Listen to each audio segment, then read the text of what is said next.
Earlier in the newscast tonight, we had spoken to Tim Kaine, who was the 2016 vice presidential candidate for Hillary Clinton. One of the things he said was, it's the doctor's rule here: do no harm. They're wheeling the patient into you, Tim Walz and J.D. Vance.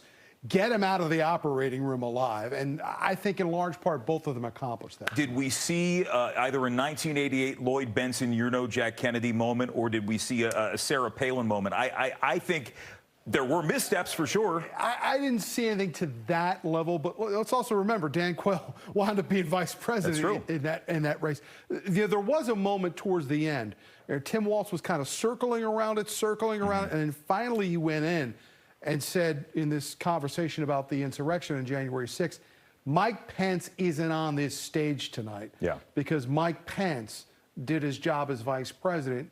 Vance didn't really seem to have an answer, for that one. That was the question of, would you accept the results of this election that's about to come up in, what, 34 days now? I mean, the numbers, every night we run down the number and it all runs together in my head. Last thing here, as we talk about that, because on the note of democracy, Democrats have said democracy is on the ballot here. I was surprised that he did not bring up the reason that Tim Walz was on that stage in the first place as well, was that we saw that switcheroo. There were two things I was expecting that we were going to have a bingo game on tonight. And that was going to be Tim Walz bringing up Project 2025. And J.D. Vance bringing up Joe Biden. We didn't hear a lot about either one of those things tonight, and I thought that was a surprise. Did you notice he wasn't saying the Biden administration? He was calling it the Harris administration. Yeah. Well, it kind of is right now. Because, we've seen in the last couple of days, at FEMA yesterday, it was the vice president taking the lead at that, and she has been kind of thrust into these positions now. All right, Tom Fitzgerald, always good to have you in here, man. Thank you very much. Good to see you. See you in the morning. Go home. I will. All right, moving on. Ahead of the debate, people in both campaigns were busy doing Hi. Hey, it's a little foreboding, isn't it? Ahead of the debate, people in both campaigns were busy doing interviews on network news to try and talk up the whole thing. Former President Donald Trump chimed in yesterday with a little name calling. They're so rigged and so stacked. You'll see it tomorrow with JD. It'll be stacked. He's going up against a moron. A total moron. How she picked him is unbelievable. And I think it's a big factor. There's something wrong with that guy. Hi. That was some of the comments Trump made earlier in the week about his own opponent, Vice President Kamala Harris. Kamala is mentally impaired. Joe Biden became mentally impaired. Kamala was born that way. If you think about it, only a mentally disabled person could have allowed this to happen to our country. Well, naturally, the name-calling and rhetoric has put a wedge between Trump and Democrats, but also some Republicans. That is, if you believe South Carolina Senator Lindsey Graham, who condemned the comments, but the jury's still out on whether or not that means he's above name-calling.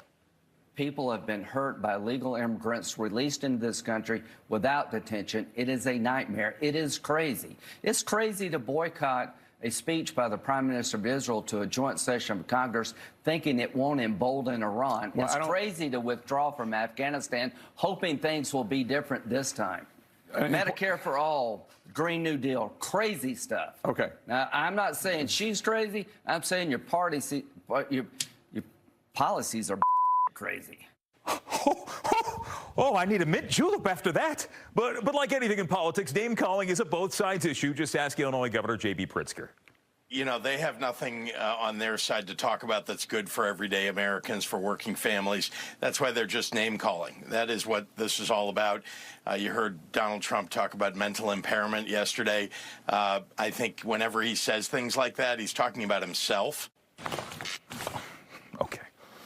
But as you saw tonight in the debate, serious issues have a unique way of riling people up and escalating things into tense moments. I mean, that is the state of politics now.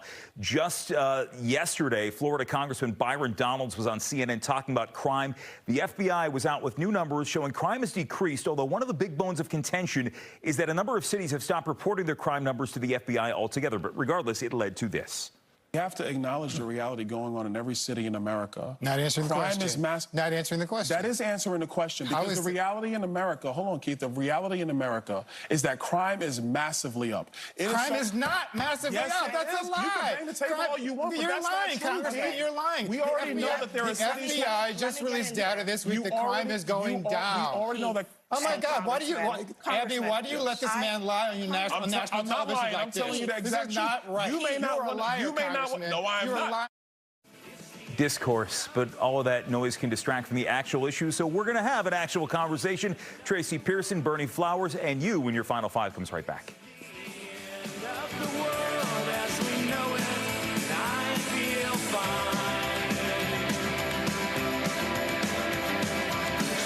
TV hour, don't get caught in foreign tower, slash and burn, return. Listen to yourself churn.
And let's talk more about tonight's vice presidential debate with our live panel tonight. Dr. Tracy Pearson, political commentator, lawyer, and host of the new podcast, What We Don't Know with Dr. Tracy, where you can get it with your podcasts. And Bernie Flowers is a retired Air Force lieutenant colonel, former Republican candidate for Congress from Maryland's 3rd District, and they are both live up here on the Final Five.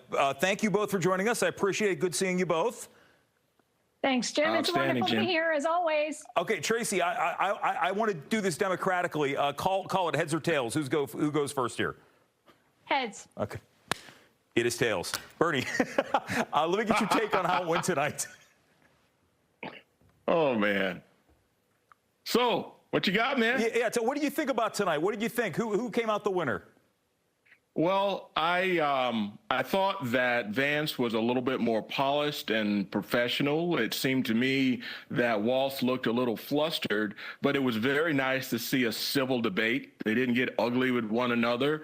There were a couple of events where the moderators seemed to be pulling to one side or the other, but all in all, I think it was a fair debate, and both candidates acquitted themselves well. Yeah, Tracy, I think off the top, you certainly did see it looked like Governor Walz was a bit flustered. But, you know, as it went on, both of them, you get your footing in situations like this. I think they both, I mean, really, for a lot of people, this is the first time we saw both of them speak on stage for many people.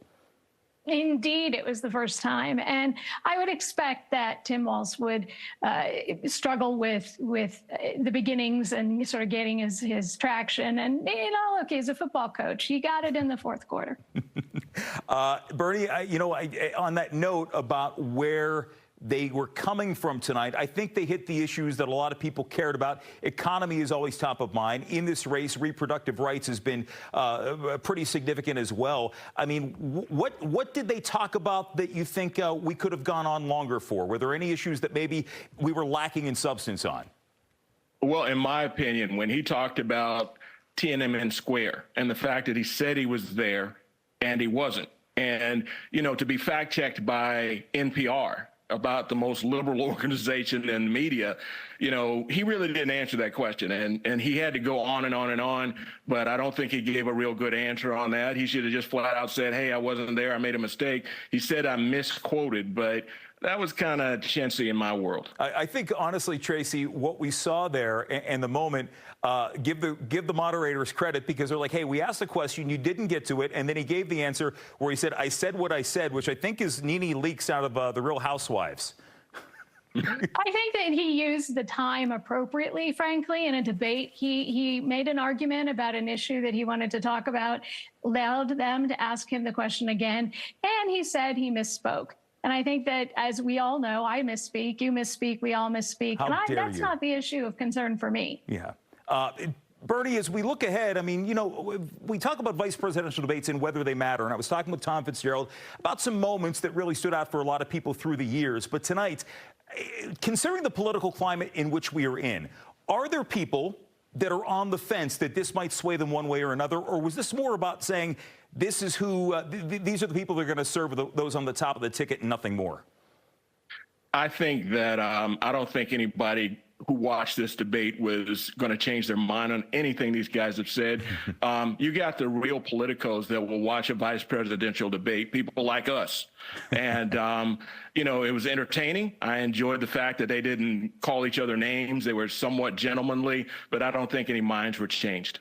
Yeah, Tracy, as you saw Tim Walz, and when we had you on the last time, we were discussing really that the change in this race, the fact that President Biden left the race and that opened the door for Governor Walz here.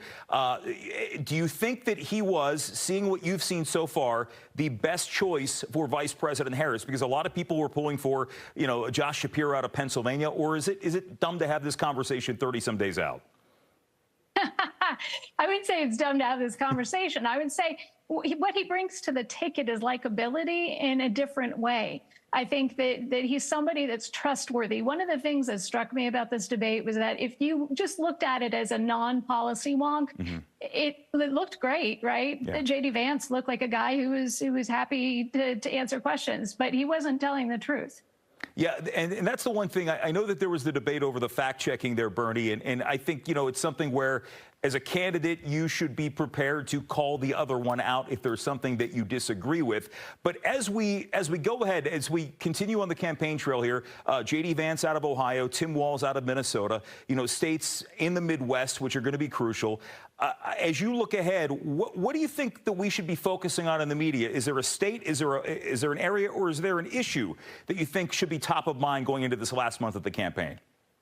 Well, with me, immigration and the economy and immigration. The idea that Ms. Harris has been in office 3.5 years and all the things she's talking about changing, well, she has to defend her record. And in my mind, what did she do to make things better? That's the real deal there. What's she going to do to make things different? And I don't say that as a Republican or a conservative. I say that as a voter. You know, what's going to change? And right now, you know, we've got all these immigrants running around in Springfield, Ohio, and in Aurora, Colorado. And as somebody who worked for the administration for a very long time and got to see her up close, I just didn't see where she was showing leadership. And she has, even right now, still the opportunity as the sitting vice president to show some leadership on this subject. Let's make some things happen. Tracy, I'm just about out of time. I want to give you the last word on what Bernie said or anything else you think we should be paying attention to. She was the vice president. She has a different role. And if you read the Constitution, it tells you what it is. But I think the most important thing that we need to be thinking about right now is foreign policy, given what's going on in the world. Yeah, no kidding. We didn't get into that much tonight. I'm sure we will over the next couple of days for sure. Tracy Pearson, Bernie Flowers, thank you both for staying up late. Great to see you both. And again, we had a civil conversation just like they did on the debate. And we're all winners for that. Thanks, guys. Have a good night. Thank you. Thank you. And we're back after this in the Final Five.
Tomorrow on the Final Five, more reaction from tonight's debates, and we'll be joined by former Capitol Police Officer Harry Dunn here on the Final Five, who also ran for Congress in the 3rd Congressional District, just like Bernie Flowers did. Let's get to the third block right now, and let's talk about a country that is claiming the U.S. military is involved in a massive international conspiracy. A politician from which country?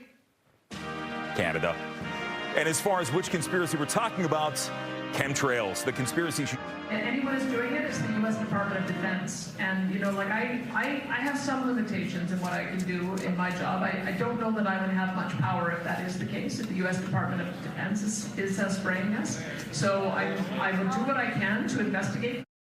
All right, so that was Danielle Smith. She is the premier of Alberta, and instead of denying the conspiracy theory of chemtrails, she said it was the Defense Department's fault. She got a lot of heat, including from one of her political opponents. I think it's becoming increasingly obvious that Premier Smith is using her office to peddle conspiracy theories. This week it's chemtrails and misinformation about the RCMP. I simply don't get it. She is simply not doing her job, and she's going off and stoking fears about somehow the U.S. putting chemtrails in the air. It's simply bonkers. Yeah, it's simply bonkers. U.S. military leaders also responded. NORAD said, quote, NORAD and U.S. Northern Command are not conducting any flight activities in Canada that involve the spraying of chemicals. Smith herself later backpedaled, putting out a statement that said, quote, hey, you know, the premier was simply sharing what she's heard from some folks over the summer on this issue. She was not saying that she believed the U.S. government was using chemtrails in Alberta. In other news, today is October 1st, which means for countless communities all over the country, a fall tradition unlike any other is back. Spirit Halloween. The seasonal costume shop pops up this time of year in abandoned CVS's and Rite Aids and what other retailers you may have in your hometown. They sell costumes for a couple weeks, then they vamoose. This weekend, SNL had a skit about it.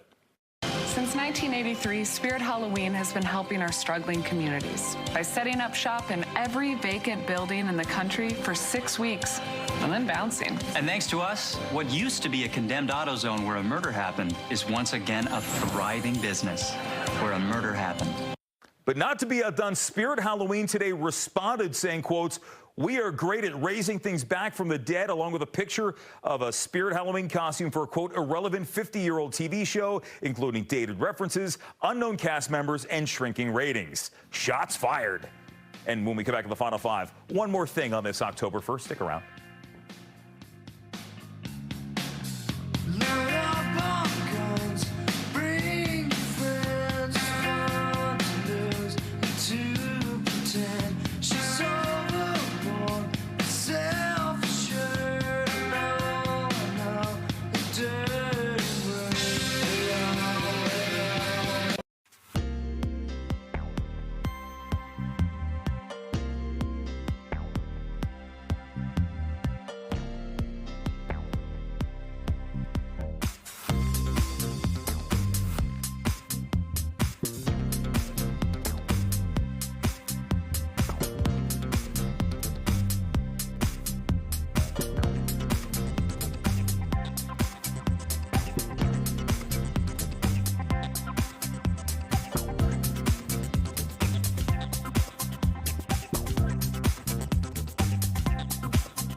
And before we go tonight, a word of appreciation for someone who may not go down in history as the most consequential president, but will forever be remembered for his selflessness and service to his country. We're talking about former President Jimmy Carter. He turned 100 years old today, and he now has the distinction of becoming the only president to break the century mark. He's also had the longest post-presidency since leaving office in 1981. His name inextricably linked to Habitat for Humanity, a cause he's championed ever since. He, of course, has been in hospice care for nearly 2 years ago.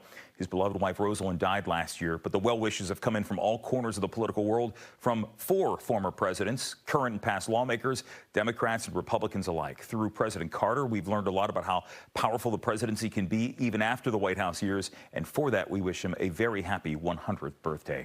That is your Final Five. We thank you so much for watching tonight. The morning crew will be with you at 4 a.m., and we'll be back tomorrow with Harry Dunn. Go to bed.